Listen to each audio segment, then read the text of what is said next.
ಈ ಕಾರ್ಯಕ್ರಮದೊಳಗೆ ಪ್ರವೇಶಗೊಳ್ಳೋಣ. ಉಪದೇಶ ಸಹಸ್ರಿ ಆತ್ಮನಲ್ಲಿ ಜ್ಞಾತೃ ಜ್ಞಾನ ಜ್ಞೇಯತ್ವವಿಲ್ಲ ಅನ್ನುವಂಥ ವಿಚಾರದೊಳಗೆ ನಾವು ನಿನ್ನೆ ದಿವಸ ಅವಲೋಕನ ಮಾಡ್ಕೊಂಡು ಬಂದೇವೆ. ಈ ವಿಷಯನ ಇವತ್ತೂ ಇಟ್ಟುಕೊಂಡಿವೆ.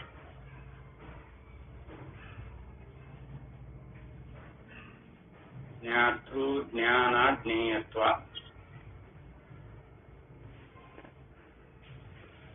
ಆತ್ಮಸ್ವರೂಪದೊಳಗೆ ಇವು ಯಾವುವು ಇಲ್ಲ ಅಂತ.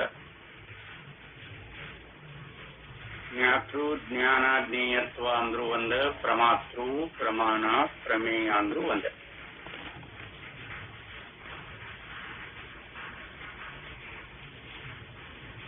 ಮತ್ತದು ಇದ್ದಂಗನ ನಮಗನಿಸುತ್ತಲ್ಲ,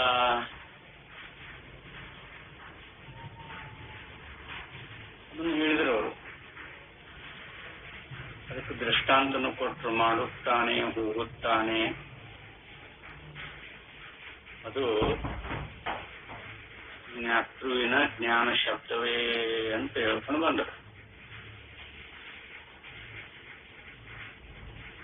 ಜ್ಞಾತೃವಿನ ಜ್ಞಾನ ಶಬ್ದವೇ ಅಂತ ಹೇಳಿದರು. ವ್ಯವಹಾರಕ್ಕೆ ಅದನ್ನು ಪರಿಗಣನೆಗೆ ತಗೊಂಡ್ರಾಗ್ಲಿ, ವ್ಯವಹಾರದೊಳಗೆ ಅದನ್ನು ಬಯಸಿಕೊಂಡ್ರೆ ಏನು ತಪ್ಪೇನಲ್ಲ. ಅದು ಪಾರಮಾರ್ಥಿಕ ದೃಷ್ಟಿಯೊಳಗೆ ಜ್ಞಾತೃ ಶಬ್ದ ಪಾರಮಾರ್ಥಿಕವಾಗಿ ಅದು ಸಲ್ಲುವುದಿಲ್ಲ ಅಂತ ಅನುಭಾವಿಗಳು ಹೇಳ್ತಾರೆ.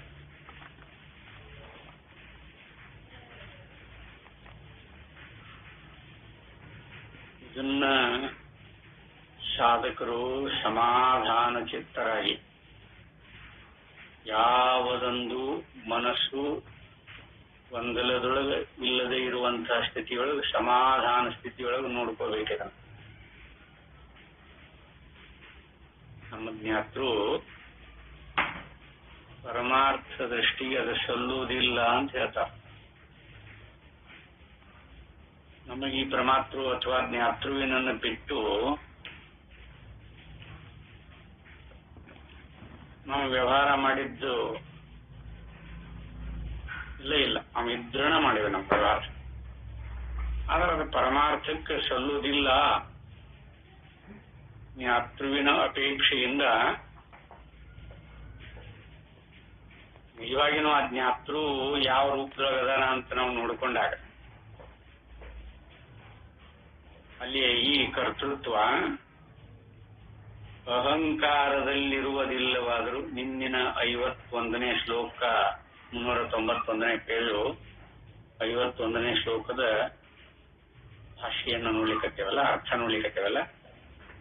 ಕರ್ತೃತ್ವವು ಅಹಂಕಾರದಲ್ಲಿರುವುದಿಲ್ಲವಾದರೂ ನೋಡ್ರಿ ಏನ್ ಹೇಳ್ತಾರೆ.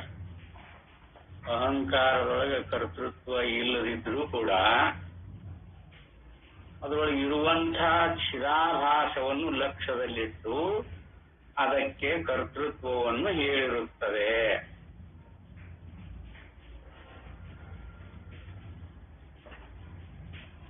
ಅಹಂಕಾರ ಆಭಾಸ ಇವನ್ ಎರಡನ್ನು ಬಿಡಿಸಿಕೊಂಡು ನೋಡಿದಾಗ ಮಾತ್ರ ಈ ಜ್ಞಾತೃ ಅನ್ರಿ ಕರ್ತೃ ಅನ್ರಿ ಇವನ ಸ್ವರೂಪ ಗೊತ್ತಾಗತ್ತೆ. ಯಾರಿಗೆ ಸಾಧಕರಿಗೆ ಯಥಾರ್ಥವಾಗಿ. ಯಾಕಂದ್ರೆ ಅಹಂಕಾರ ವಿಕಾರ ಅದರಿಂದ ಒಡಗೂಡಿತದೆ.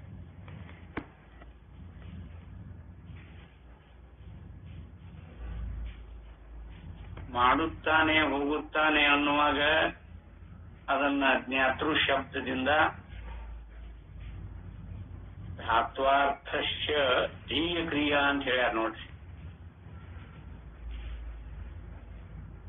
ಅಲ್ಲಿ ಅದಕ್ಕೆ ಕರ್ತವ್ಯವನ್ನ ಹೇಳಕ್ ಬರ್ತದ. ಇದನ್ನ ಬಿಡಿಸ್ಕೊಂಡು ನೋಡ್ಲಿಲ್ಲ ಅಂದ್ರ ಮುಂದಿನ ವಿಷಯ ಏನು ಅರ್ಥ ಆಗೋದಿಲ್ಲ.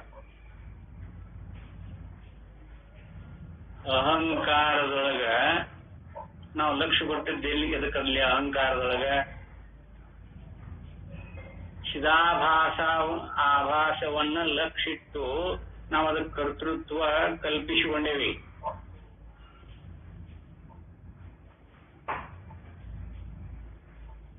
ಅಹಮ್ಮಿನೊಳಗ ಅಹಂ ಅಂದ್ರ ಚಿದಾಭಾಸ ಅಲ್ಲ, ಅದನ್ನ ಲಕ್ಷ್ಯ ವಹಿಸಿ ನಾವು ಈ ಜ್ಞಾತೃತ್ವ ಆಗಲಿ ಕರ್ತೃತ್ವ ಆಗಲಿ ಅರಿಯುತ್ತಾನೆ ಅಂತ ಇವೆರಡನ್ನು ಕಲಬೆರಕೆ ಮಾಡಿಕೊಂಡಾಗ ಅರಿಯುತ್ತಾನೆ ಅಂತ ವ್ಯವಹಾರಿಕ ಸತ್ಯೊಳಗ ನಾವು ಕಲ್ಪನಾ ಮಾಡಿಕೊಂಡೇವೆ.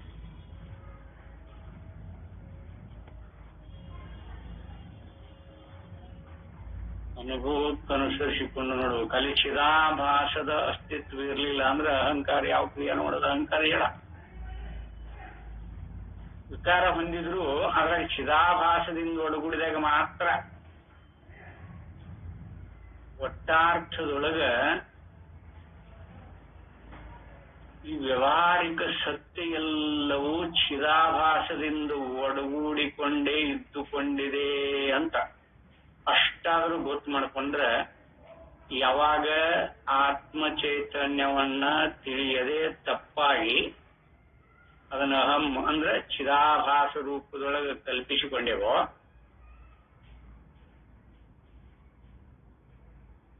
ಅದು ಅಹಂಕಾರ ರೂಪದಿಂದ ಅಹಂಕಾರ ರೂಪ ಅಹಮು ಅಹಂಕಾರ ರೂಪ ಯಾವಾಗಾಯ್ತು ಅಂತ ಹೇಳ್ಕೊಂಡಾರ ನೋಡವ್ರ. ಲಿಂಗ್ ಪ್ರತ್ಯಯ ಅಂತ ಹೇಳಲಿ ಅಂತಃಕರಣ ಪ್ರತ್ಯಯಗಳಿಗೆ ಅನುಸರಿಸಿಕೊಂಡೆ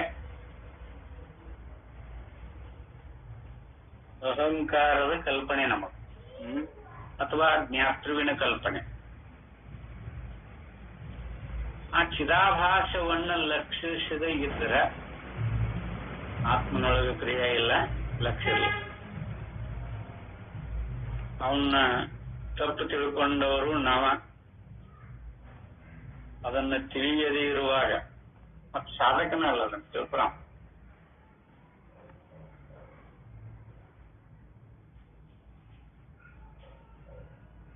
ಅದಕ್ಕಿಲ್ಲೇ ಚಿದಾಭಾಸವನ್ನು ಲಕ್ಷ್ಯದಲ್ಲಿಟ್ಟು ಅದಕ್ಕೆ ಕರ್ತೃತ್ವವನ್ನು ಹೇಳಿರುತ್ತದೆ. ವಿಕಾರವು ಅಹಂಕಾರದಲ್ಲಿಯೇ ಆಗುವುದರಿಂದ ಜ್ಞಾನವೆಂಬ ಕ್ರಿಯೆಯನ್ನು ಅದಕ್ಕೆ ಸೇರಿಸಿರುತ್ತದೆ. ಜ್ಞಾನ ಅರಿವು ಅನ್ನೋದನ್ನ ಅದಕ್ಕೆ ಸೇರಿಸಿಕೊಂಡು ಹೀಗೆ ಅಹಂಕಾರವನ್ನು ಆಭಾಸವನ್ನು ವಿಂಗಡಿಸಿಕೊಳ್ಳದೆ ಇರುವ ಅವಿದ್ಯಾ ಸ್ಥಿತಿಯಲ್ಲಿ ಅಹಂಕಾರವನ್ನೇ ಆತ್ಮನೆಂದಿಟ್ಟುಕೊಂಡು ಅರಿಯುತ್ತಾನೆ ಎಂಬ ವ್ಯವಹಾರವು ಸಾಗುತ್ತಿರುತ್ತದೆ. ಮೇಲೆ ಇದನ್ನ ಯಾಕೆ ಹೇಳಿದ್ರೆ ಇಲ್ಲೇ ಒಂದು ವಿಕ್ಷೇಪ ಮಾಡಿದ್ರು ನೋಡ. ಅರಿವೆಂಬುವುದು ಆತ್ಮನಲ್ಲಿದೆ, ಕರ್ತೃತ್ವ ಅಹಂಕಾರದೊಳಗಿದೆ. ಇವೆರಡು ಏಕಾಶ್ರಯದಲ್ಲಿ ಇಲ್ಲ ಅಂತ ಹೇಳ್ಕೊಂಡು ಬಂದಿದ್ನಲ್ಲ, ಆಕ್ಷೇಪ ಮಾಡಿದ್ನಲ್ಲ, ಅದು ಇಲ್ಲಿ ಎರಡು ಏಕಾಶ್ರಯದೊಳಗನ ಇದ್ದುಕೊಂಡಿದೆ ಅಂತ ನಿರ್ಣಯ ಮಾಡ್ತಾರೆ ನೋಡಿ. ಅರಿಯುತ್ತಾನೆ ಅನ್ನುವಾಗ ಆದ್ದರಿಂದ ಎಂಬ ವ್ಯವಹಾರವು ಸಾಗುತ್ತಿರುತ್ತದೆ. ಆದ್ದರಿಂದ ವ್ಯವಹಾರ ದೃಷ್ಟಿಯಿಂದ ಏಕಾಶ್ರಯವೇ ಆಯಿತು. ವ್ಯವಹಾರ ದೃಷ್ಟಿಯಿಂದ ನಾವು ನೋಡಿದ್ರೆ ಇಲ್ಲೇ ಏಕಾಶ್ರಯವೇ ಆಯಿತು. ಅದನ್ನ ಇನ್ನೂ ಅಷ್ಟು ಕ್ಲಿಯರ್ ಆಗಿ ಬಿಡಿಸ್ತಾರೆ ನೋಡಿ. ನ ಬುದ್ಧಿರ್ ಏವ ಬೋಧೋ ಅಸ್ತಿ ನ ಆತ್ಮನೋ ವಿದ್ಯತೆ ಕ್ರಿಯಾ ಅಥೋ ನ ಅನ್ಯತರಸ್ಯ ಅಪಿ ಜ್ಞಾನಾತಿಥಿ ಚ ಯುಜ್ಯತೆ ಅಲ್ವಾ? ಆದ್ದರಿಂದ ಇಲ್ಲೇ ಅಂತಃಕರಣಕ್ಕೆ ಜ್ಞಾನವಿಲ್ಲ ನೋಡ್ರಿ. ಅಂತಃಕರಣ ಅಂತಂದ್ರೆ ಯಾವ್ಯಾವುದು? ಮನ, ಬುದ್ಧಿ, ಚಿತ್ತ ಮತ್ತು ಅಹಂಕಾರ. ಯಾವಕ್ಕೂ ಜ್ಞಾನ ಇಲ್ಲ. ಅಲ್ಲಿ ನಾವು ಲಕ್ಷ್ಯ ಏನನ್ನಿಟ್ಟುಕೊಂಡು ಅಲ್ಲಿ ಚಿದಾಭಾಸದ ಲಕ್ಷ್ಯವನ್ನಿಟ್ಟುಕೊಂಡೇ ಅದು ಅರಿಯುತ್ತದೆ ಅಂತ ಅಹಂಕಾರ ಮತ್ತು ಚಿದಾಭಾಸ ಎರಡನ್ನು ಕೂಡಿಸಿಕೊಂಡು ಅರಿಯುತ್ತದೆ ಅಂತ ಅದು ಸತ್ಯವೋ ಮಿಥ್ಯವೋ ಆಮೇಲೆ ಮುಂದಿನ ವಿಚಾರ. ಅರಿಯುವ ಕ್ರಿಯೆ ಹೇಗೆ ಜರುಗುತ್ತೆ ಅನ್ನೋದನ್ನ ಹೇಳ್ತಾರೆ. ಅಂತಃಕರಣಕ್ಕೆ ಜ್ಞಾನ ಇಲ್ಲ,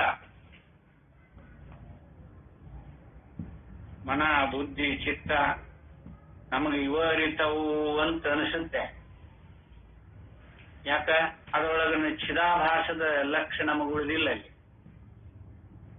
ಪ್ರಮಾತೃಣ ಅಥವಾ ಜ್ಞಾತೃಣ ಎಲ್ಲವನ್ನು ವಿಷಯವನ್ನಾಗಿ ಮಾಡಿಕೊಂಡು ಅರಿತಾನ ಅಂತಾನೆ ವ್ಯವಹಾರ ದೃಷ್ಟಿಯೊಳಗದ ಸತ್ಯನ. ಪಾರಮಾರ್ಥಿಕ ದೃಷ್ಟಿಯೊಳಗೆ ನೋಡ್ರಿ, ಅಂತಃಕರಣಕ್ಕೆ ಜ್ಞಾನ ಇಲ್ಲ ಅಂದ್ಮೇಲೆ ಅದು ಅರಿಲಿಕ್ಕೆ ಸಾಧ್ಯ ಇಲ್ಲ.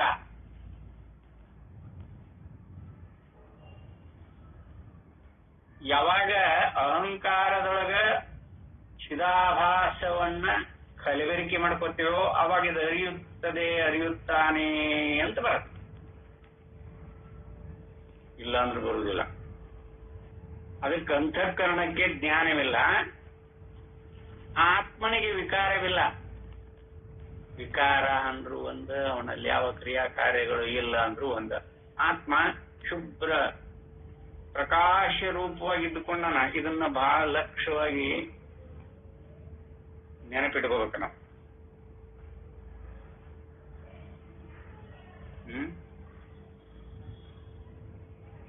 ಅಂತಃಕರಣಾದಿಗಳಿಗೆ ಜ್ಞಾನ ಇಲ್ಲ. ಅದನ್ನ ನಾವು ಜ್ಞಾನ ಅರಿಯುತ್ತಾನೆ ಅನ್ನಬೇಕಾದಾಗ ಚಿದಾಭಾಸದ ಕಲಬೆರಕೆಯಿಂದ ಆತ್ಮ ಚೈತನ್ಯದ ಆಭಾಸ ಅಂತೇಳಿ ಏನು ಕರ್ಕೊಂಡರಲ್ಲ, ಅದರ ಕಲಬೆರಕೆಯಿಂದ ಅರಿಯುತ್ತಾನೆ, ನೋಡುತ್ತಾನೆ, ಕೇಳುತ್ತಾನೆ, ಮಾಡುತ್ತಾನೆ. ಈಗೆಲ್ಲ ಕಾರ್ಯಗಳನ್ನ ವ್ಯಾವಹಾರಿಕ ಸತ್ಯಗಳು ಇದನ್ನೆಲ್ಲ ಆಗಿರೋದು ಈಗ. ಆತ್ಮನಲ್ಲಿ ಯಾವ ವಿಕಾರವೂ ಇಲ್ಲ. ಆದ್ದರಿಂದ ಇವೆರಡರಲ್ಲಿ ಒಂದಕ್ಕೂ ಅರಿಯುತ್ತಾನೆ ಎಂಬ ವ್ಯವಹಾರವು ಸಲ್ಲದು.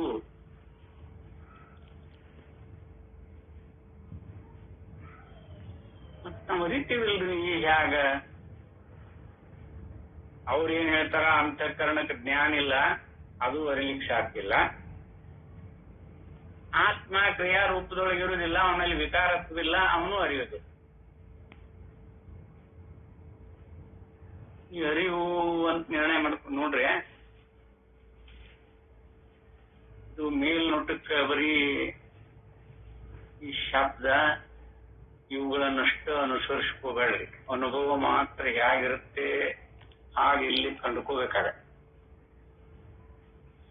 ನಮಗೀಗ ಅರಿವೇ ಪ್ರಧಾನದಲ್ಲ, ಅರಿವೇ ಗುರು. ಆದ್ರೆ ಪರಮಾರ್ಥ ದೃಷ್ಟಿಯೊಳಗ ಅದಕ್ಕೆ ಅಸ್ತಿತ್ವ ಹೇಗೈತಿ ನೋಡ. ಅಂತಃಕರಣಕ್ಕೆ ಜ್ಞಾನ ಇಲ್ಲ, ಆತ್ಮನಿಗೆ ವಿಕಾರ ಇಲ್ಲ. ಆದ್ದರಿಂದ ಇವು ಎರಡರಲ್ಲಿ ಒಂದಕ್ಕೂ ಅರಿಯುತ್ತಾನೆ ಎಂಬ ವ್ಯವಹಾರವು ಸಲ್ಲದು. ಮತ್ ನಾವು ಅರಿತೀವೆಲ್ಲ ಏನಿದು? ಅದ ಅಹಂಕಾರದೊಳಗ ಆತ್ಮ ಚೈತನ್ಯದ ಆಭಾಸವನ್ನ ಕಲಬೆರಕೆ ಮಾಡಿಕೊಂಡು, ಅದು ಅವಿದ್ಯಾ ದೃಷ್ಟಿಯಿಂದ, ಅವಿದ್ಯಾ ದೃಷ್ಟಿಯ ಸ್ಥಿತಿ ಅಂತಾನೆ ಹೇಳ್ಯಾರ ಅವರು. ನಮ್ಮ ಅರಿವಿಗೆ ಯಥಾರ್ಥವಾಗಿ ನಮಗರಿವು ಅಂತ ಐತಲ್ಲ. ವ್ಯವಹಾರಿಕದೊಳಗೆ ವಿಷಯಾದಿಗಳ ಅರಿವು, ಈ ಪುಸ್ತಕದ ಅರಿವು, ಟೇಬಲ್ನ ಅರಿವು, ವಿಷಯಾದಿಗಳ ಅರಿವು ಐತಿ ಅಲ್ಲ. ಈ ಅರಿವು ಅಹಂಕಾರ ಮತ್ತು ಚಿದಾಭಾಸ ಇವೆರಡರ ಕಲಬೆರಕೆಯಿಂದ ಆಗಿರೋದು. ಆದ್ರೆ ಪಾರಮಾರ್ಥಿಕದೊಳಗ ಈ ಅರಿವು ಅರಿಯುತ್ತಾನೆ ಎಂಬ ವ್ಯವಹಾರವು ಸಲ್ಲದು. ಅನುಭವಕ್ಕೆ ಅದಕ್ಕೆ ಅವ್ರು ಏನ್ ಹೇಳ್ತಾರೆ ಮುಂದೆ, ಆತ್ಮನು ಕೂಟಸ್ಥನಾಗಿರುವುದರಿಂದ ಅವನಲ್ಲಿ ಕ್ರಿಯೆ ಉಂಟಾಗಲಾರದು.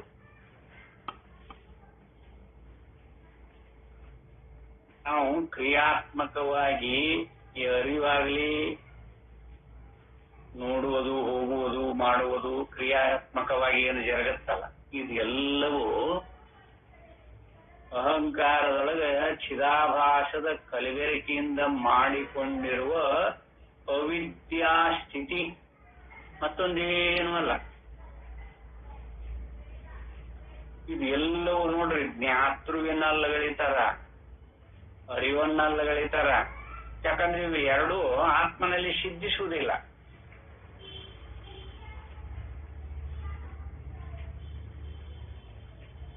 ನಮ್ಮ ಆತ್ಮ ಅರಿವಿನ ಸ್ವರೂಪ ಅಂತ ಹೇಳ್ತಾರೆ.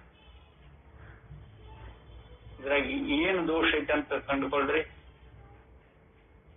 ನಮ್ಮ ಆತ್ಮನು ಅರಿವಿನ ಸ್ವರೂಪ ಅಥವಾ ಜ್ಞಾನ ಸ್ವರೂಪನು. ನಾವೆಲ್ಲರೂ ಹಾಗಂತ ತಿಳ್ಕೊಂಡ ಮಾಡ್ಲಿಕ್ಕೆ ಇಲ್ವೋ ಇವಾಗ ಸಾಧನೆ?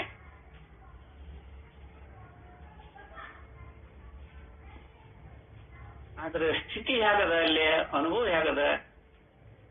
ಆತ್ಮ ಕೂಟಸ್ಥನಾಗಿರುವುದರಿಂದ ಅವನಲ್ಲಿ ಯಾವ ಕ್ರಿಯೆಯೂ ಉಂಟಾಗಲಾರದು.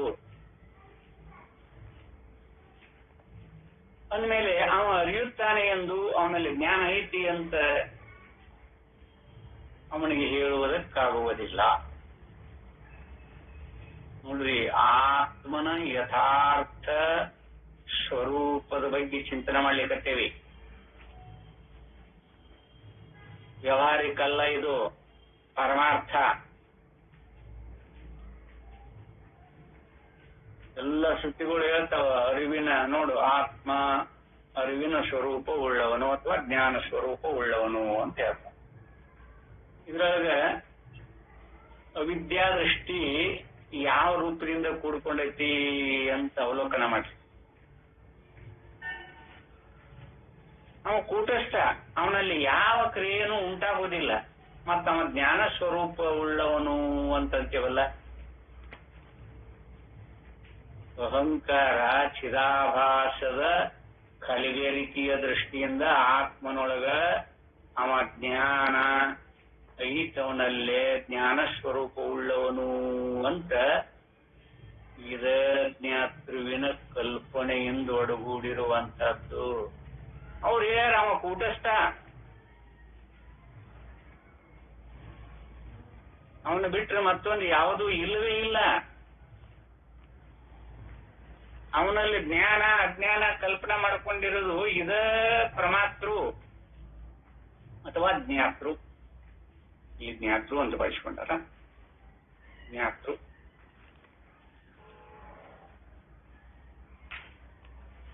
ಇದನ್ನ ಸಾಧಕರು ತಮ್ಮ ತಮ್ಮ ಅಂತಃಕರಣ ಬಳಸಿಕೊಳ್ಳುವಂತಹ ಕ್ರಿಯೆ ಯಾವ ಉಕ್ತಿಯಿಂದ ಸಾಧಕರು ನೋಡ್ಕೋತಾರೋ ಅದಕ್ಕೆ ಇಲ್ಲಿ ಅನುಭವನ ಬಹಳ ಪ್ರಾಮುಖ್ಯ. ಅದು ಪೂರ್ಣಾನುಭವ. ನೋಡ, ಆತ್ಮನು ಕೂಟಸ್ಥನಾಗಿರುವುದರಿಂದ ಅವನಲ್ಲಿ ಕ್ರಿಯೆ ಉಂಟಾಗಲಾರದು. ಆದ್ದರಿಂದ ಅರಿಯುತ್ತಾನೆ ಎಂದು ಕ್ರಿಯೆಯನ್ನು ಅವನಿಗೆ ಹೇಳುವುದಕ್ಕಿಲ್ಲ. ಆತ್ಮ ಎಲ್ಲವನ್ನ ಅರಿತಾನ ಅಂತಾನೆ ಹೇಳ್ತೇವೆ ನಾವಲ್ಲ. ಆತ್ಮ ಸ್ವರೂಪಕ್ಕೆ ಗೊತ್ತು, ಎಲ್ಲ ಆತ್ಮ ಸ್ವರೂಪದೊಳಗನೆ ಇದು ಇಟ್ಕೊಂಡೈತಿ. ಅವ ಅರಿಯುವುದಿಲ್ಲ. ಬರೀ ಪ್ರಕಾಶ ರೂಪನಾಗಿದ್ದುಕೊಂಡಾನ. ಇಲ್ಲೇ ಅಹಂಕಾರ ಅಥವಾ ಅಹಮ್ಮು ಚಿದಾಭಾಸ ಇವುಗಳನ್ನು ಕಲಬೆರಕೆ ಮಾಡಿಕೊಂಡಾಗ ಮಾತ್ರ ಅದು ಅವಿದ್ಯಾ ದೃಷ್ಟಿಯಿಂದ ಇದೆಲ್ಲವೂ ಸಿದ್ಧ ಆಗಿದೆ. ಆತ್ಮನನ್ನು ಬಿಟ್ಟು ಅನ್ಯತ್ರ ಏನ್ ನಮಗೆ ತೋರುತ್ತೋ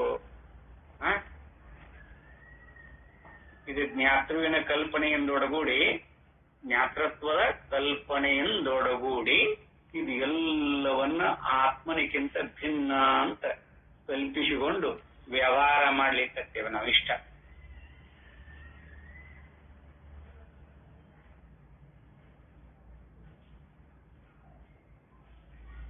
ಯಥಾರ್ಥವಾಗಿ ಅಂತಃಕರಣಕ್ಕ ಜ್ಞಾನ ಇಲ್ಲ, ಆತ್ಮನಿಗೆ ವಿಕಾರ ಇಲ್ಲ, ಅಂದ್ರೆ ಯಾವ ಕ್ರಿಯಾ ಕಾರ್ಯಗಳು ಅವನಲ್ಲಿ ಇಲ್ಲ.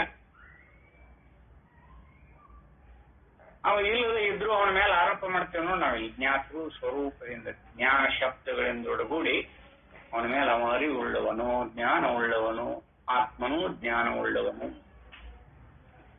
ಅವ ಜ್ಞಾನ ಉಳ್ಳವನು ಅನ್ನೋದಕ್ಕಿಂತ ಅವನು ಪ್ರಕಾಶ ರೂಪನು ಅಂತ ಹೇಳಿದ್ರೆ ಸರಿ. ನಾವಿರುವುದು ಪ್ರಕಾಶ ರೂಪವಾಗಿ ಇದ್ದುಕೊಂಡಾನ. ನಮ್ಮ ಅರಿವು ಪ್ರಕಾಶ ಸ್ವರೂಪನಾಗಿ ಇದ್ದುಕೊಂಡಾನ. ಇದು ಎಲ್ಲವೂ ಅದೇ ಪ್ರಕಾಶನ. ಅವ ಪ್ರಕಾಶ ರೂಪನಾಗಿ ಇದ್ದುಕೊಂಡನ ಅಂತ ಈ ಅಂತಃಕರಣಾದಿಗಳನ್ನಿಟ್ಟುಕೊಂಡು ಜ್ಞಾತೃವಿನಿಂದ ಕರ್ತೃವಿನಿಂದ ಒಡಗೂಡಿ ಇದನ್ನು ಬೋಧ ಮಾಡ್ತೇವಲ್ಲ, ಇದಲ್ಲ. ಇದು ಅವಿದ್ಯಾ ದೃಷ್ಟಿಯಿಂದ ಒಡಗೂಡಿ ಬೋಧ.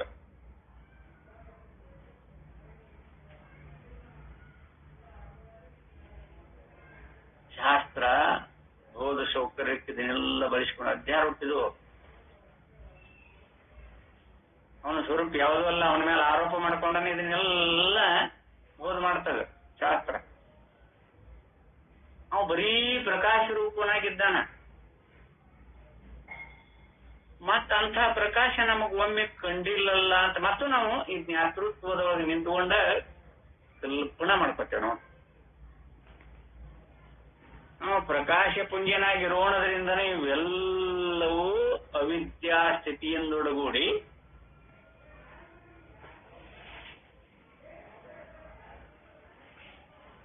ಅವನು ಯಥಾರ್ಥ ಸ್ವರೂಪ ಪ್ರಕಾಶ ಅಂತ ಗೊತ್ತಾಯ್ತು ಅಂದ್ರ ಆ ಬರೀ ಅರಿವು ಅಂತ ಹೇಳ್ಕೊತ ಬಂದಾರ ನೋಡ. ಹಿಂದೆ ಎಲ್ಲೇ ಪರಮಾರ್ಥ ಚಿಂತಾಮಣಿಯೊಳಗೆ ಬರೀ ಅರಿವು ಅಂತ ಹೇಳ್ಕೊತ ಬಂದಾರ. ಬರೀ ಅರಿವಿನೊಳಗೆ ಯಾವ ವಿಭಾಗಗಳು ಇಲ್ಲ. ಬರೀ ಅರಿವು, ಬರೀ ಇರವು, ಬರೀ ಆನಂದ ಅಲ್ಲಿ ನಡೆದಲ್ಲ. ಅದು ವಿಷಯ ಅಲ್ಲೇ ಬಂದದ್ದು.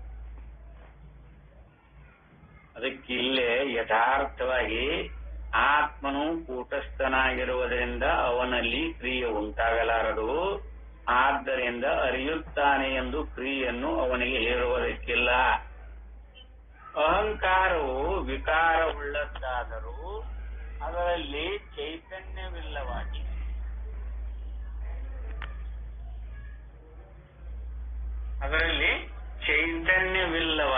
ಅದನ್ನು ಅರಿಯುತ್ತದೆ ಎಂದು ಹೇಳುವುದಕ್ಕಿಲ್ಲ. ಅಹಂಕಾರ ವಿಕಾರ ರೂಪದೊಳಗಿದ್ರೂ ಕೂಡ ಅದರೊಳಗೆ ಚೈತನ್ಯ ಇಲ್ಲ. ಅದನ್ನು ಅರಿಯುತ್ತದೆ ಎಂದು ಹೇಳುವುದಕ್ಕೆ ಇಲ್ಲ, ಬರುವಂತಿಲ್ಲ. ಅಂತೂ ಪರಮಾರ್ಥ ದೃಷ್ಟಿಯಿಂದ ಅರಿಯುತ್ತಾನೆ ಎಂಬುದಕ್ಕೆ ವಿಷಯವೇ ಇಲ್ಲ. ಪರಮಾರ್ಥ ದೃಷ್ಟಿಯೊಳಗ ಆತ್ಮ ಅರಿತಾನ ಅನ್ನೋದು ಏನ್ ಅರಿಬೇಕಮ್ಮ? ಎಲ್ಲವೂ ಅವನ ಪ್ರಕಾಶ ರೂಪದಲ್ಲೇನ ಇದ್ದಾಗ ಏನ್ ಅರಿಬೇಕಮ್ಮ? ಮತ್ತೊಂದು ಇದ್ರೆ ಇರ್ತಾನ. ಇದೆಲ್ಲ ಅವಿದ್ಯಾ ಸ್ಥಿತಿಯಿಂದೊಡಗೂಡಿ ಯಾವ್ಯಾವುದ್ರ ಕಲಬೆರಿಕೆ ಆಗಿದೆ ಇಲ್ಲಿ? ಆಭಾಸ ಮತ್ತು ಅಹಂಕಾರಾದಿಗಳ ಕಲ್ಪನೆಯಿಂದ ಅದನ್ನೆಲ್ಲ ಶಿಟ್ಟ. ನಾವು ಏನಾದ್ರೂ ಅರಿತೀವಿ, ನೋಡ್ತೀವಿ, ಮಾಡ್ತೀವಿ ಅಂತ ಏನಾದ್ರೂ ಕ್ರಿಯಾ ಕಾರ್ಯಗಳಿಂದ ಒಡಗೂಡಿ ನಾವು ವ್ಯವಹಾರಗಳನ್ನು ಹೊರಗೆ ಹಾಕ್ಲಿಕ್ಕೆ ಅಂದ್ರೆ ಅವಾಗ ಚೈತನ್ಯದ ಆಭಾಸ, ಅಹಂಕಾರ ಇವು ಎರಡನ್ನು ಕಲಬೆರಿಕೆ ಮಾಡಿಕೊಂಡದ್ದು ಅವಿದ್ಯಾ ಸ್ಥಿತಿ ಅಂತ ಹೇಳಿ. ಈ ಅವಿದ್ಯಾ ಸ್ಥಿತಿ ಇಲ್ಲ. ಚಿದಾಭಾಸ ಮತ್ತು ಅಹಂಕಾರಾದಿಗಳ ತಪ್ಪು ತಿಳುವಳಿಕೆಯನ್ನ ಅಥವಾ ಅವು ಎರಡನ್ನೂ ಕಲಬೆರಿಕೆ ಮಾಡಿಕೊಂಡು ನಾವು ವ್ಯವಹಾರ ಮಾಡ್ಲಿಕ್ಕತ್ತೇವಲ್ಲ. ಆದ್ರ ಅವುಗಳ ಸ್ಥಿತಿ ಹೇಗದ? ಅಹಂಕಾರ ವಿಕಾರವುಳ್ಳದ್ದಾದರೂ ಅದರಲ್ಲಿ ಚೈತನ್ಯ ಇಲ್ಲ. ಅಹಮ್ಮಿನೊಳಗೆ ಚೈತನ್ಯ ಇಲ್ಲ, ಅಹಂಕಾರದೊಳಗೆ ಚೈತನ್ಯ ಇಲ್ಲ. ಯಾವಾಗ ಆ ಚಿದಾಭಾಸವನ್ನ ಅದರೊಳಗೆ ಕಲಬೆರಿಕೆ ಮಾಡಿದಾಗ ಈ ವ್ಯವಹಾರ ಪ್ರಾರಂಭ ಆಗುತ್ತೆ.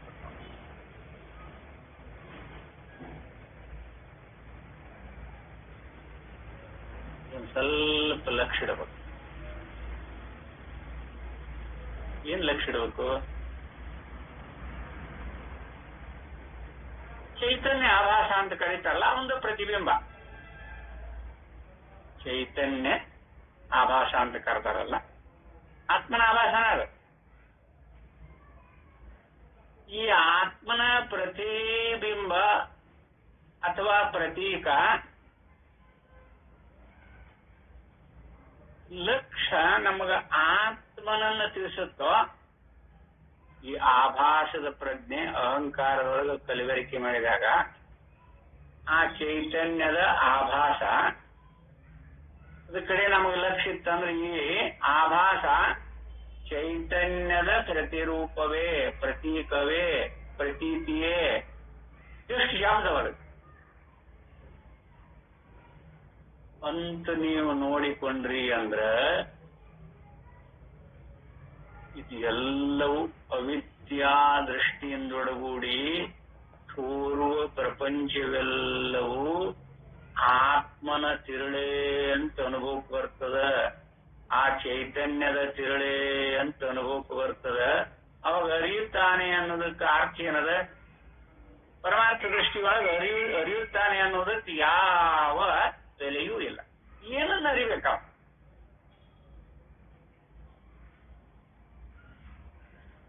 ಚೈತನ್ಯ ಆಭಾಸ ಅವನ ಪ್ರತಿಬಿಂಬ, ಅದು ಮತ್ತೆ ಬೇರೆ ಯಾವುದೂ ಅಲ್ಲ.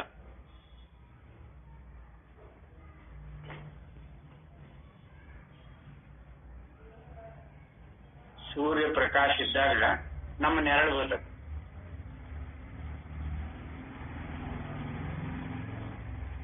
ಅದರದ ಅದು ಪ್ರತಿಬಿಂಬ. ಇದೇನಪ್ಪ ನಾನು ಬಹಳ ಕಾಡ್ಲಿಕ್ಕತ್ತೈತಿ ನೆರಳು, ಇದನ್ನ ಏನಾರ ಮಾಡಿ ದೊಡ್ಡ ತೆಗೆದು ಹೋಗುದು ಬಿಡ್ಬೇಕು ಅಂತ ತೆಗದ. ಮತ್ತೆ ಆ ತಗ್ನ್ಯಾಗ ಬೀಳುವಂಗ ಹೋಗಿ ನಿಂತ. ಸೂರ್ಯನ ಕಿರಣ ಬಂದ ತಕ್ಷಣ ಅದು ತಗ್ನ್ಯಾಗ ಬಿದ್ದೆ. ಈಗ ತಗ್ನ್ಯಾಗ ಐತಿ, ಮುಚ್ಚಿ ಬಿಡ್ಬೇಕು ಇದನ್ನ, ನನಗದು ಬೇಡ, ನನಗೆ ಆ ನೆರಳು ಬೇಡ. ಅವಾಗ ಮಣ್ಣು ಹಾಕಿದಂಗ ಮತ್ತು ಮೇಲೆ ಇತ್ತು. ಇದು ನನಗೆ ಬಿಡುವುದಿಲ್ಲ ಅಂತ ಗೊತ್ತಾತವ. ಆಗನ ಇಲ್ಲೇ ಈ ಆಭಾಸ ರೂಪದ ಚೈತನ್ಯದ ನೆರಳು ಏನೈತಿಲ್ಲ, ಆ ನೆರಳು ಅಹಂಕಾರದೊಳಗೆ ಕಲಬೆರಕೆ ಮಾಡಿಕೊಂಡಾಗ ಈ ಪ್ರಪಂಚದ ವ್ಯವಹಾರಾದಿಗಳೆಲ್ಲವೂ ಅದನ್ನ ಎರಡು ರೂಪದೊಳಗೆ ನೋಡ್ಕೊಳ್ಳಿಕ್ಕೆ ಬರ್ತದ. ನಾವು ಜ್ಞಾತೃತ್ವದಿಂದೊಡಗೂಡಿ ಅಥವಾ ನಾನತ್ವದಿಂದೊಡಗೂಡಿ ವ್ಯವಹಾರ ಬಳಸಿಕೊಂಡು ಬಂಧ ಮಾಡ್ಕೊಳ್ಳಿಕ್ಕೂ ಆಗ್ತದ. ನಾವು ಭದ್ರಾಗ್ತೇವೆ. ನಾನತ್ವದಿಂದೊಡಗೂಡಿ ವ್ಯವಹಾರವನ್ನ ವ್ಯವಹಾರ ಅಂತ ಅಭಿಮಾನಿಸಿ ನಾವು ಭದ್ರಾಗ್ತೇವೆ. ಆ ಚೈತನ್ಯದ ನೆರಳು ಅಥವಾ ಆಭಾಸ ಅದು ವಸ್ತು ಅಲ್ಲ. ಆಭಾಸ ಅಥವಾ ನೆರಳು ವಸ್ತು ಅಲ್ಲ. ಹಿಂದೂ ಹೇಳ್ಕೊತ ಬಂದಾರದ. ಅದು ಯಾವುದು ವಸ್ತು ಅಲ್ಲ. ಅದು ವಸ್ತು ಅಲ್ಲ ಅಂದಾಗ ನಮ್ಮ ಲಕ್ಷ್ಯ ಏನಾಗ್ತದೆ? ಆತ್ಮಸ್ವರೂಪನ ಇದು ಅಂತ ಗೊತ್ತಾಗ್ತದೆ.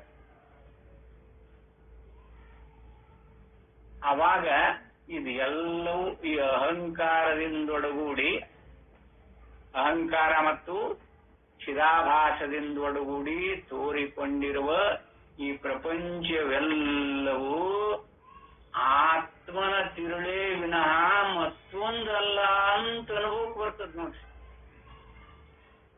ಹಾಗೆ ಬಂದ್ರೆ ಆ ಸಾಧಕ ಧನ್ಯ. ಇವನ್ ಎರಡನ್ನು ಬಿಡಿಸಿಕೊಂಡು ನೋಡುವ ಯೋಗ್ಯತೆ ಯಾರು ಸಂಪಾದಿಸಿಕೊಳ್ತಾರೋ ಅವರಿಗೆ ಆತ್ಮನ ತಿರುಳು ಎಂಥದ್ದು ಅಂತ ಅನುಭವಕ್ಕೆ ಬರ್ತದೆ. ಈ ಅರಿಯುತ್ತಾನೆ ಅನ್ನೋದಾಗ್ಲಿ, ಜ್ಞಾತೃ ಅನ್ನೋದಾಗ್ಲಿ, ಕರ್ತೃ ಅನ್ನೋದಾಗ್ಲಿ, ಇದು ಎಲ್ಲ ಅಹಂಕಾರ ಮತ್ತು ಚಿದಾಭಾಸದ ಕಲಬೆರಕೆಯ ಫಲಗಳೇ ಅವು. ಜ್ಞಾತೃವಾಗಲಿ ಕರ್ತೃವಾಗಲಿ ಭೋಕ್ತೃವಾಗಲಿ, ಮಾಡುವುದು ನೋಡುವುದು ಕೇಳುವುದು ಇಂದ್ರಿಯಾದಿಗಳ ಧರ್ಮದಿಂದೊಡಗೂಡಿ ಅವು ಏನು ಮಾಡ್ತಾವ ಅದಾಗಲಿ, ಅಂತಃಕರಣಾದಿ ಧರ್ಮಗಳಿಂದೊಡಗೂಡಿದಾಗಲಿ, ಇದು ಎಲ್ಲವೂ ಅದೇ ಆತ್ಮ ಚೈತನ್ಯದ ತಿರುಳೇ ವಿನಃ ನೋಡ ಹಾಗೂ ಕಂಡುಕೊಳ್ಳಕ್ ಬರುತ್ತೆ ನಮಗ. ಮತ್ತು ಪ್ರಮಾತ್ರವಾಗಿ ನಾನತ್ವದೊಳಗೆ ನಿಂತುಕೊಂಡು ಈ ವಸ್ತುಗಳ ಸತ್ಯತ್ವದಿಂದ ಶರೀರ ಇಂದ್ರಿಯ ಅಂತಃಕರಣ ಜ್ಞಾಪು ಮುಕ್ಕುಚ್ಚಗಳ ವ್ಯವಹಾರನ ಸತ್ಯ ಅಂತ ಅಭಿಮಾನಿಸುವ ಇವನು ಸಾಧಕನ. ವ್ಯವಹಾರಿಕ ಸತ್ಯತ್ವದೊಳಗಿರುವವನು ಸಾಧಕನ. ಇದು ಎಲ್ಲ ಅದೇ ಆತ್ಮ ಚೈತನ್ಯದ ತಿರುಳೇ. ಅದು ಈ ಅಹಂಕಾರ ಮತ್ತು ಚಿದಾಭಾಸದ ಕಲಬೆರಕೆ, ತಪ್ಪು ತಿಳುವಳಿಕೆಯ ಕಲಬೆರಕೆಯನ್ನ ಮಾಡಿಕೊಂಡಂತೆ ತಪ್ಪು ತಿಳುವಳಿಕೆ. ಆ ನೆರಳು ಏನಾದ್ರೂ ಯಾವ್ದಾದ್ರು ಕ್ರಿಯಾಕ ಫಲ ಕೊಟ್ಟಕ್ಕೆ ಅನ್ನೋದು ನಾವು ಕರ್ಮ ಮಾಡಿದ್ದೇವೆ. ತೆಗ್ಗಿನ್ಯಾಗ ನೆರಳು ಹಾಕಿ ಮ್ಯಾಲ ಮುಚ್ಚಿದ್ವಿ, ಆದ್ರೆ ನಾನು ನಿಲ್ಲುವಲ್ಲೇ ನಿಂತು ಅದ ತೆಗ್ನ್ಯಾಗ ಬಿದ್ದಿತ್ತು. 4 ಮಂದಿ ಹೆಚ್ಚಿ ಮಣ್ಣು ಆ ತೆಗ್ಗಿ ಎಲ್ಲ ಹಾಕ್ಸಿದ. ಅದೇನ್ ಮಾಡ್ತು, ಆ ಮಣ್ಣಿನ ಮೇಲೆ ಬಿತ್ತು. ಮತ್ತೆ ಅದು ಯಾವ ಕ್ರಿಯಾಕಾರ್ಯಗಳಿಂದೂ ಸಿಕ್ಕೊಂಡಿಲ್ಲ. ಅದು ಸಿಕ್ಕೊಂಡಕ್ಕೆ ನಮ್ ನೆರಳು ಯಾವ್ದಾರ ಕ್ರಿಯಾ ನಾವೀಗ ಹೊರಟಿರ್ತೀವಿ, ಮಲಮೂತ್ರದ ಮೇಲೆ ನಮ್ ನೆರಳು ಬೀಳ್ತೈತಿ, ಅದಕ್ಕೇನಾರ ಲೇಪಿಸ್ಕೊಂಡ್ತಾನ. ಅದು ವಸ್ತು ಅಲ್ಲ ರೀ. ಒಂದು ನದಿ ದಂಡೆ ಮೇಲೆ ನಿಂತಿರ್ತೀವಿ, ನೆರಳು ಸೂರ್ಯನಿಗೆ ಅದು ಉತ್ತರ ದಕ್ಷಿಣ ಇರ್ತದೆ. ನಾವು ಪೂರ್ವ ದಿಕ್ಕಿನಾಗ ನಿಂತೀವಿ ಅಂದ್ರೆ ನಮ್ಮ ನೆರಳು ಆ ನದಿ ನೀರಿನೊಳಗೆ ಬಿದ್ದಿರ್ತದೆ. ಅದೇನಾರ ಬಡ್ಡಿ ಆಗತ್ತೇನ? ಹಿಂದಕ್ಕೆ ಸರಿದ್ವಿ ಅಂದ್ರೆ ಮತ್ತೆ ಮೇಲೆ ಆ ದಂಡಿ ಮೇಲೆ ಬಂದ್ಬಿಡ್ತದೆ ನೆರಳು. ಅದು ವಸ್ತು ಅಲ್ಲ.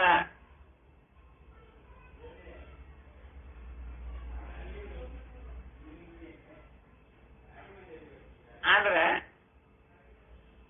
ಆ ಪ್ರಕಾಶ ಇರ್ಲಿಲ್ಲ ಅಂದ್ರ ನೋಡ್ರಿ, ಆ ಪ್ರಕಾಶ ಇರ್ಲಿಲ್ಲ ಅಂದ್ರ ಅದಕ್ಕೆ ನೆರಳು ಇರುವುದಿಲ್ಲ. ಯಾವ್ದಕ್ಕ? ಅಹಂಕಾರಕ್ಕಾಗಲಿ ಚಿದಾಭಾಸ ಅಂತ ಕರ್ಕೊಂಡೇವಲ್ಲ, ಆ ಚಿದಾಭಾಸ ಎಂಬುವ ನೆರಳು ಇರುವುದಿಲ್ಲ. ಯಾವಾಗ ಪ್ರಕಾಶ ಪುಂಜವಾಗಿ ನಮ್ಮ ಆತ್ಮಸ್ವರೂಪ ಬೆಳಗುತ್ತೋ ಅವಾಗಿದು ಅಹಂಕಾರದೊಳಗ ಆ ನೆರಳು ಬಿಡುತ್ತೆ ಎಂದು ಹೇಳ್ಕೊಂಡ್ ಬಂದಾರ. ಇಲ್ಲೇ 2 ಪೇಜಿನಿಂದ ಹೇಳ್ಕೊತ ಬಂದಾರ. ಈ ರೂಪದೊಳಗೆ ಇರ್ತದ್ರಿ. ಅದನ್ನ ಸಾಧಕರು ಬಹಳ ಸೂಕ್ಷ್ಮತೆಯಿಂದೊಡಗೂಡಿ ಪರಮಾರ್ಥದ ಅನುಭವ ಹೇಗಿದೆಯೋ ಹಾಗೆ ಕಂಡುಕೊಳ್ಳುವುದು ಸೂಕ್ತ. ಈ ಬಂಧ ಅನ್ನೋದು ಅವಿದ್ಯಾ ದೃಷ್ಟಿಯಿಂದ ಬಂದಿರುವುದು ಅಂತ ಸಿದ್ಧ ಆಗತ್ತಲ್ಲ. ನಾವು ಚಿದಾಭಾಸ ಮತ್ತು ಅಂತಃಕರಣಾದಿಗಳ ಕಲಬೆರಕೆ ಮಾಡಿರೋದೇ ತಪ್ಪು ತಿಳುವಳಿಕೆ. ಈ ತಪ್ಪು ತಿಳುವಳಿಕೆಯಿಂದನೇ ಈ ಜ್ಞಾತೃ ಆಗಲಿ ಜ್ಞಾನ ಆಗಲಿ ಜ್ಞೇಯ ರೂಪವಾಗಿ ತೋರುವ ಪ್ರಪಂಚ ಆಗಲಿ ಇದು ಎಲ್ಲವೂ ಸತ್ಯ ಅಂತ ತಿಳಿದ ನಾವು ಬಂಧ ಮಾಡ್ಕೊಂಡಿವಲ್ಲ. ಇದು ವಿದ್ಯಾ ದೃಷ್ಟಿ ಅಂತ ಗೊತ್ತಾಗ್ತಲ್ಲ. ಈ ಬಂಧ ಅನ್ನೋದೆಲ್ಲ ಅವಿದ್ಯಾ ದೃಷ್ಟಿ. ಇಲ್ಲ ಬಂಧ ಅನ್ನೋದಿಲ್ಲ ಅವನಿಗೆ. ಅದ್ರ ನೆರಳಿಗೆ ಏನಾದ್ರೆ ಬಂಧ ಅವನ ಕಟ್ಟಿ ಹಾಕಕ್ ಬರ್ತೈತಿ ಅಂತ ನೆರಳನ್ನ. ಚಿದಾಭಾಸ ರೂಪ ಅನ್ನಲ್ಲ, ಇದನ್ನ ಇಷ್ಟೆಲ್ಲ ನಾವು ವ್ಯವಹಾರದೊಳಗ ಪಡಿಸ್ಕೊಂಡಿರು. ಆ ನೆರಳನ್ನು ಕಟ್ಟಿ ಹಾಕ್ಲಿಕ್ಕೆ ಬರ್ತದೇನ? ನೆರಳನ್ನ ಅಹಂಕಾರ ರೂಪದಿಂದೊಡಗೂಡಿ ಕಲಬೆರಕೆ ಮಾಡಿಕೊಂಡಿದ್ದು ಅವಿದ್ಯಾ ದೃಷ್ಟಿ. ಆ ಅವಿದ್ಯಾ ದೃಷ್ಟಿಯಿಂದೊಡಗೂಡಿರುವ ಜ್ಞಾತೃತ್ವ ಆಗಲಿ ಜ್ಞಾನಗಳಾಗಲಿ ಅಂದ್ರೆ ಪ್ರಮಾಣಗಳಾಗಲಿ ಪ್ರಮೇಯ ಆಗಲಿ ಇದೆಲ್ಲವೂ ಆತ್ಮನ ಸ್ವರೂಪದೊಳಗ. ಅದು ತಪ್ಪು ತಿಳುವಳಿಕೆ ಅಂದ್ರು ಒಂದ, ಕಲಬೆರಕೆ ಅಂದ್ರು ಒಂದ. ಚಿದಾಭಾಸವನ್ನ ನಾವು ಕಲಬೆರಕೆ ಮಾಡಿಕೊಂಡು ಅಹಂಕಾರದೊಳಗೆ ಕಲಬೆರಕೆ ಮಾಡಿಕೊಂಡು ನಾನತ್ವದಿಂದೊಡಗೂಡಿ ನಾವು ಬದ್ಧರಾಗೇವಿ ಅಂತ ನಾವು ಕಲ್ಪನೆ ಮಾಡ್ಕೊಂಡೇವಿ. ಬ್ರಹ್ಮ ನೀವು ಬದ್ಧರಾಗಿರಪ್ಪ, ಅದನ್ನ ಕಳ್ಕೊಂಡು ನನ್ನ ಹತ್ರ ಬರ್ರಿ ಅಂತ ಯಾರಿಗಾರು ಹೇಳಿದ್ದು ಉಂಟಾ? ಯಾಕೆ ಹೇಳಿಲ್ಲ ಅವರು?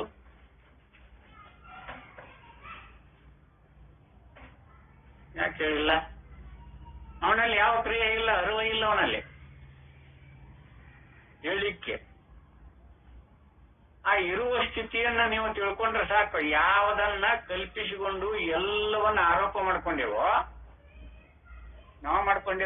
ಅಥವಾ ಬ್ರಹ್ಮ ನಮ್ಮ ಸಾಕ್ಷಿ ಹಗಲೆಲ್ಲ ಎತ್ತರಿಸಿ, ತಮ್ಮ ತಪ್ಪಕತ್ತಿ ನೋಡು ಏನಾದ್ರು ಹೇಳ್ಯಾನ? ನಮ್ಮ ಆತ್ಮ ಏನಾದ್ರು ಹೇಳ್ಯಾನ? ಅಥವಾ ನಮ್ಮ ಆತ್ಮ ಚೈತನ್ಯ ಏನಾದ್ರು ಹೇಳೈತೆ? ಅದಕ್ಕೆ ಅರಿಯುತ್ತಾನೆ ಅನ್ನೋದಕ್ಕೆ ಪರಮಾರ್ಥ ದೃಷ್ಟಿಯೊಳಗೆ ವಿಷಯನೇ ಇಲ್ಲ. ಏನು ಅರಿಬೇಕವ ಹೇಳಿ? ವಿಷಯಾದಿಗಳು ಬೇಕಲ್ಲ ಅರಿಯಕ. ಎಲ್ಲ ಅವನ ಆತ್ಮ ಸ್ವರೂಪನ ಆಗಿರುವಾಗ ಅದಕ್ಕೆ ಅರಿಯುತ್ತಾನೆ ಅನ್ನೋದು ಕೂಡ ಪರಮಾರ್ಥ ದೃಷ್ಟಿಯೊಳಗೆ ಸುಳ್ಳಾಗೇನ ಕಲ್ಪನೆ ಮಾಡ್ಕೊಂಡೇವ ನಾವು. ಆದ್ದರಿಂದ ಇವೆರಡರಲ್ಲಿ ಒಂದಕ್ಕೂ ಅರಿಯುತ್ತಾನೆ ಎಂಬ ವ್ಯವಹಾರವೂ ಸಲ್ಲದು. ಇವೆರಡರಲ್ಲಿ ಅಂತಃಕರಣ ಚೈತನ್ಯ ಆವಾಸ ಹಾಗದ ನೋಡ್ರಿ.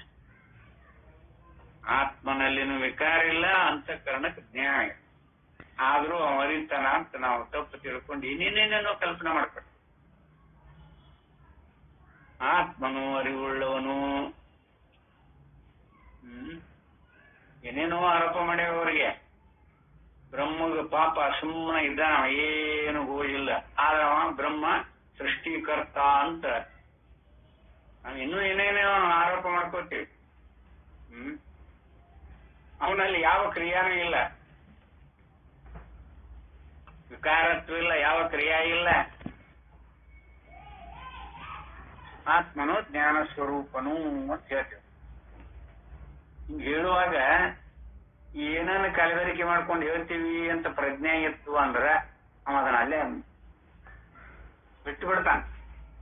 ಚೈತನ್ಯ ಪ್ರಕಾಶದೊಳಗೆ ಜ್ಞಾನ ಅಜ್ಞಾನ ಇರ್ತವೇನ್ರಿ? ಪ್ರಕಾಶದು ಸೂರ್ಯನಾಗ ಕತ್ಲಿ ಬೆಳಕು ಇರುತ್ತಾ?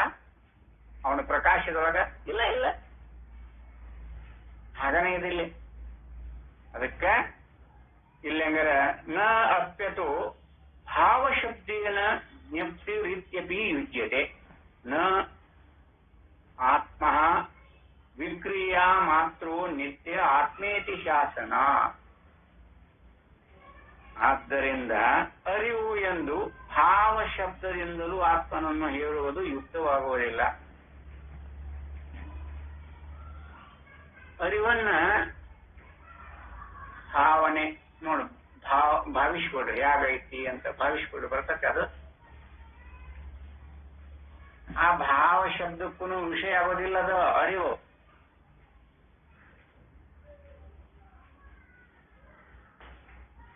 ಯದ್ಭಾವಂ ತದ್ಭವತಿ ಅಂತ ಹೇಳ್ತೇವೆ. ಯಾಗ ಭಾವನೆ ಇರುತ್ತೋ ಆಗ ಭಗವಂತ ಇರ್ತಾನ. ಎಲ್ಲಿ ಹೇಳಿರೋದು, ಎದಕ್ಕೆ ಹೇಳಿರೋದು?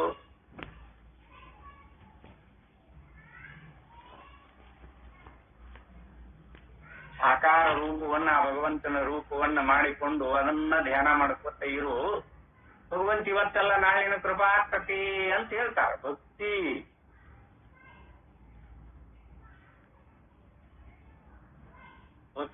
ಭಾವದಿಂದೊಡಗೂಡಿ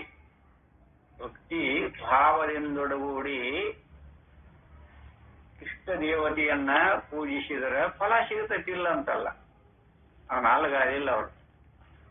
ಆ ದೃಷ್ಟಿನೇ ಬೇರೆ, ನಮಗಾದಲ್ಲ ಇವಾಗ. ಅದಕ್ಕಿಲ್ಲೇ ಅರಿವು ಎಂದು ಭಾವ ಶಬ್ದದಿಂದಲೂ ಆತ್ಮನನ್ನು ಹೇಳುವುದು ಯುಕ್ತವಾಗುವುದಿಲ್ಲ. ಏಕೆಂದರೆ ಆತ್ಮನು ಬರಿಯ ವಿಕಾರ ರೂಪನಲ್ಲ.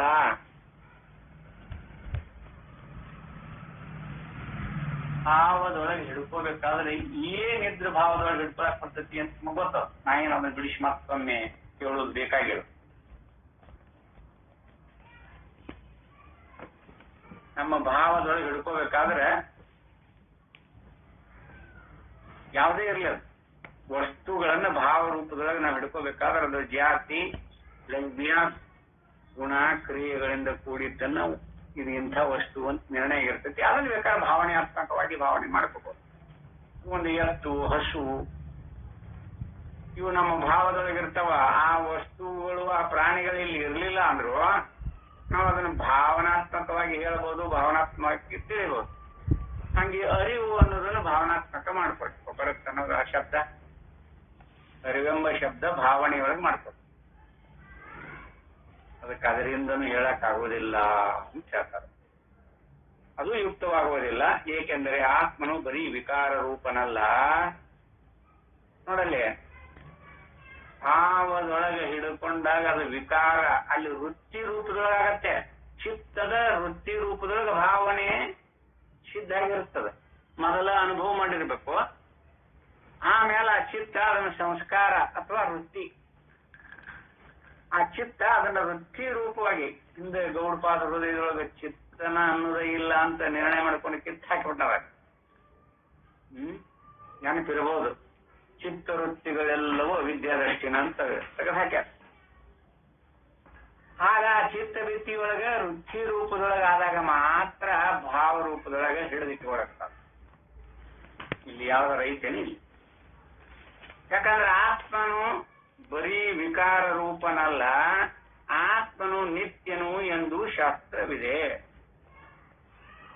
ಇಲ್ಲೇ ಭಾವ ವಿಕಾರ ರೂಪದಿಂದ ವೃತ್ತಿ ವಿಕಾರ ಆದಾಗ ಬರುವುದಿಲ್ಲ. ಅದು ಪ್ರವೃತ್ತಿ ರೂಪವಾಗಿರ್ತದ. ವೃತ್ತಿ ಯಾವ್ದಾರ ಇರಲಿ, ಮನುಷ್ಯನ ವೃತ್ತಿನರ ಇರಲಿ, ಧರ್ಮದ ಬುದ್ಧಿ ವೃತ್ತಿನರ ಇರಲಿ, ಚಿತ್ತದ ವೃತ್ತಿಗಳಿರ್ಲಿ, ಅವು ಕ್ರಿಯಾರೂಪದೊಳಗಿರ್ತಾವ, ವಿಕಾರವಂತವು. ನದಿ, ಬೆಟ್ಟ, ಸಾಗರ, ಸರೋವರ ಒಂದೊಂದಂಗ ಆ ವೃತ್ತಿ ರೂಪದೊಳಗೆ ಆಕಾರ ಆಗಿ ಅದರ ಜ್ಞಾನ ಆಗ್ತದಲ್ಲ, ಭಾವದೊಳಗೆ ಹಿಡಿದಿಟ್ಕೊಂಡಿರ್ತಾರೆ. ನೋಡಿದವ, ಅನುಭವ ಮಾಡಿದವ ಗೊತ್ತಿರ್ತದ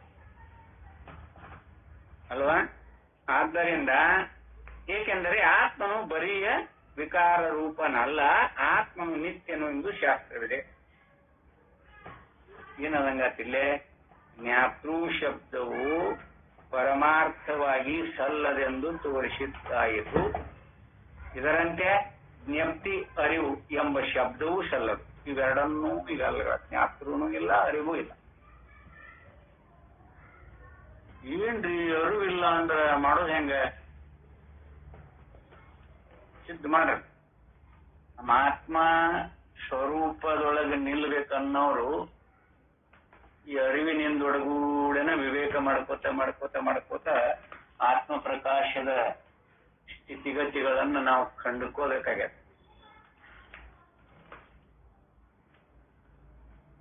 ಕಾಣಾಕರು ಬೇಕು, ನೋಡಾಕರು ಬೇಕು. ನೋಡಾಕ ಅದು ವಿಷಯನ ಅಲ್ಲ. ಅದರಂಗ ಆಗಾಕ ಯಾರು ಬೇಕಾಗಿಲ್ಲ.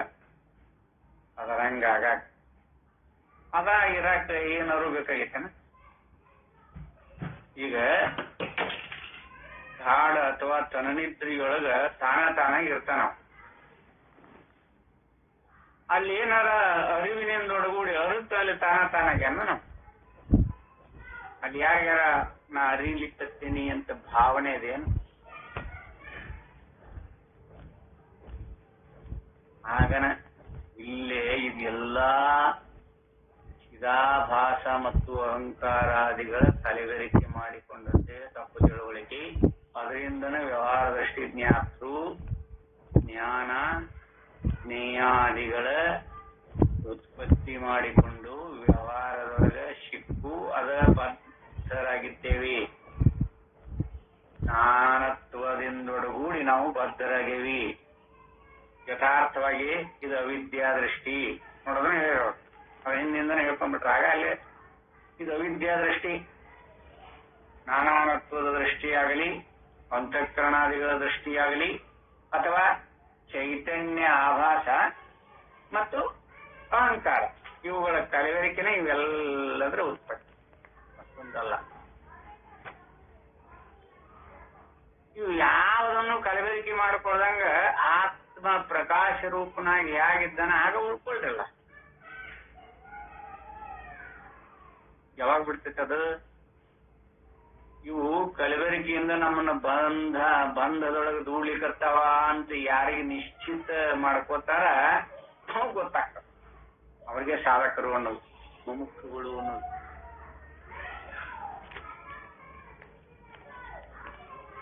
ಅದೇನು ಮಾಡಿ ಪಡ್ಕೊಳ್ಳುವಂತಹದ್ದಲ್ಲ, ಪ್ರಕಾಶ ಪುಂಜವಾಗಿರುವಂತಹದ್ರಾಗ ಸೇರ್ಕೊಳ್ಳೋದಷ್ಟೇ.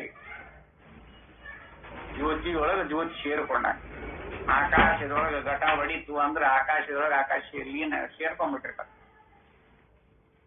ಮೊದ್ಲು ಅದ್ರಾಗ ಇರ್ತೈತೆ ಅದ ಉಪಹಿತನಾಗಿ ಆಕಾಶದಲ್ಲಿ ಇದ್ದೇ ಇರ್ತಾನೆ. ಅದಕ್ಕೇನು ಬಂಧ ಅಂತ ತಿಳ್ಕೊಂಡ್ರೆ ನಾವು ಇಲ್ಲಿ ಕಲಬೆರಕೆ ಮಾಡ್ಕೊಂಡಂತ ಬಂಧ, ಅದನ್ನಷ್ಟು ನಾವು ಬಿಡಿಸ್ಕೊಂಡ್ರೆ ಸಾಕು ನೋಡಿ.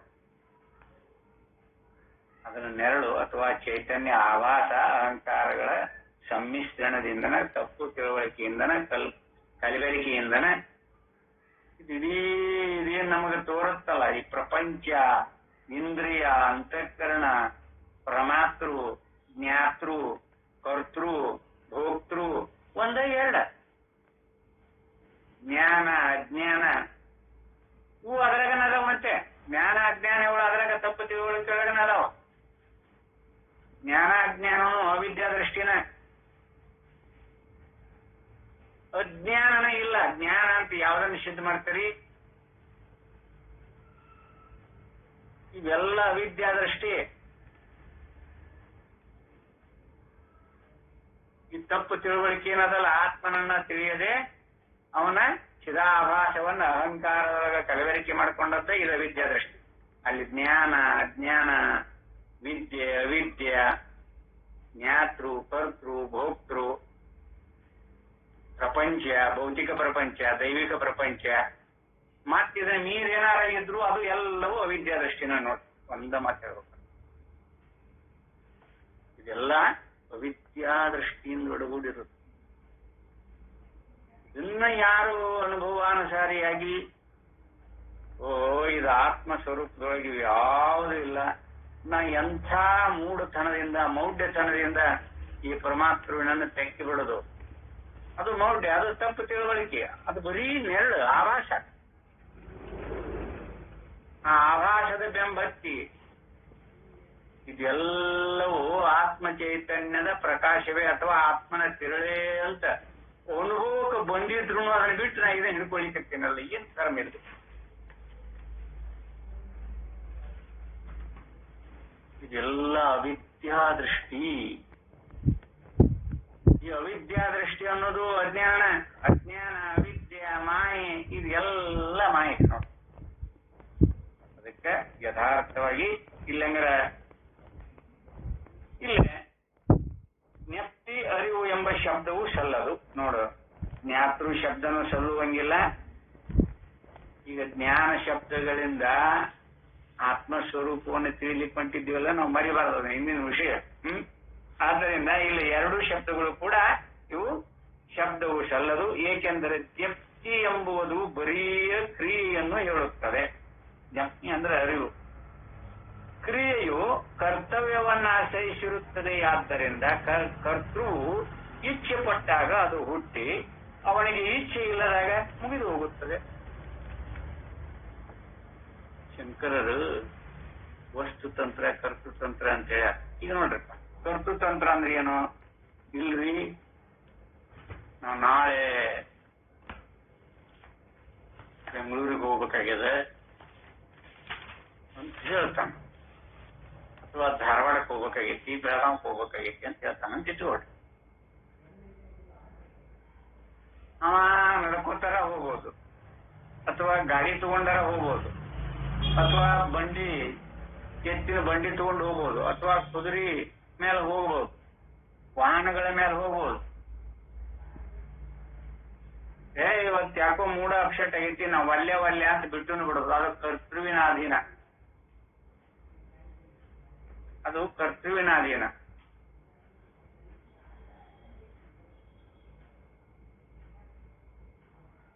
ಇನ್ನು ವಸ್ತುವಿನ ಅಧೀನ ಹೆಂಗಿರ್ತತಿ ಅದನ್ನೊಂದು ಸ್ವಲ್ಪ ನೋಡು. ಈಗ ನಮ್ಮ ಮನ್ಯಾಗ ಒಂದು ಕಪ್ ಆಕಳ ಹಸು ಇತ್ತು ಅಂತ ಇಟ್ರ, ಪಕ್ಕದ ಮನೆಯವರು ಬಹಳ ಬೆಳ್ಳ ಶುಭ್ರವಾಗಿದೆ, ಅದ್ರಾಗ ಇದನ್ನ ಮಾಡಬೇಕು ಅಂತ ಈ ಇಷ್ಟು ಈ ಕಪ್ಪಿರುವಂತ ಆಕಳವನ್ನ ಬಿಳಿ ಆಕಳವನ್ನು ಮಾಡಕ್ಕೆ ನಾವು ಎಷ್ಟು ಹರಸಾಹಸ ಪ್ರಯತ್ನ ಮಾಡಿದ್ರು ಅದಾಗುದಿಲ್ಲ, ಪರಿವರ್ತನೆ ಆಗುದಿಲ್ಲ. ಆ ವಸ್ತು ಹೇಗೈತಿ ಅದನ್ನ ಹಾಗೆ ತಿಳಿಬೇಕು. ಅದನ್ನ ಇನ್ನೊಂದು ರೂಪದೊಳಗೆ ತಿಳಿಲಿಕ್ಕೆ ಬರೋದೇ ಇಲ್ಲ, ಇನ್ನೊಂದು ರೂಪದೊಳಗೆ ತಿಳಿಲಿಕ್ಕೆ ಸಾಧ್ಯನೇ ಇಲ್ಲ. ಪುಸ್ತಕ ನೋಡಿ ನೋಡಿ ಬೇಸರಾಗೈತಿ, ಈ ಬುಕ್ ಪಾಟಿ ಹೆಂಗ ನೋಡೋನು, ಸ್ಲೇಟ್ ಹೆಂಗ ನೋಡೋನು ಅಂತಂದ್ರೆ ಬರ್ತೇನ, ಅದಾಗತ್ತೇನ? ಈ ನಾಯಿನ ಆಶ್ರಮದೊಳಗ ಅನೇಕ ದೃಷ್ಟಾಂತಗಳನ್ನು ಹೇಳ್ತಾರೆ. ಆ ನಾಯಿ ಜನ ಬೇಜಾರಾಗಿ ನನಗ ನಾಯಿಯಾಗಿರೋದು ಬೇಕಿಲ್ಲ, ನಾವು ಹುಲಿ ಆಗ್ಬೇಕಂತ ಹೇಳಿ ಹೋಗಿ ಸ್ವಾಮಿಗಳಿಗೆ ವಿನಂತಿ ಮಾಡ್ಕೊಂಡು ಕೇಳ್ಕೊಂತಾರೆ. ನನಗೆ ಈ ನಾಯಿ ಜನ್ಮ ಎಲ್ಲರಿಗೂ ಭಯ ಪಟ್ಕೊಂಡು ಹೆದರಿರ್ಬೇಕಾಗತ್ತೆ, ಹುಲಿ ಆಗ್ಬಿಟ್ರೆ ಬಹಳ ಚಲೋ ಆಕತ್ತೆ. ಎಂದಾದ್ರೂ ಸಾಧ್ಯನದು ನಾಯಿ ಹುಲಿ ಆಗ್ಲಿಕ್ಕೆ? ವಸ್ತು ಹೇಗೈತಿ ನೋಡಿ ಹಾಗೆ ಇರ್ಬೇಕಾಗ.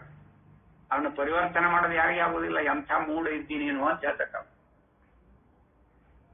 ನೋಡಲ್ಲಿ ಋಷಿಮುನಿ ಆದಿಗಳು ಹೇಳಿದಾರದ ಉತ್ಸಾಹ ಹಂಗ್ ಬರುದಿಲ್ಲ.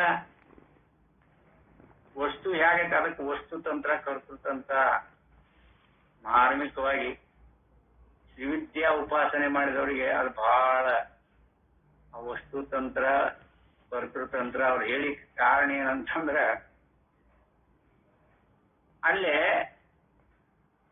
ಆ ದೇವಿಯ ವಿಗ್ರಹವನ್ನು ಇಟ್ಕೊಂಡು ನಾವು ಆರಾಧನೆ ಮಾಡ್ತಿರ್ತ, ಅದು ವಸ್ತುತಂತ್ರ. ಅದು ಏನ್ ಮಾಡಿದ್ರು ಪರಿವರ್ತನೆ ಆಗೋದಿಲ್ಲ, ಅದು ವಸ್ತುತಂತ್ರ.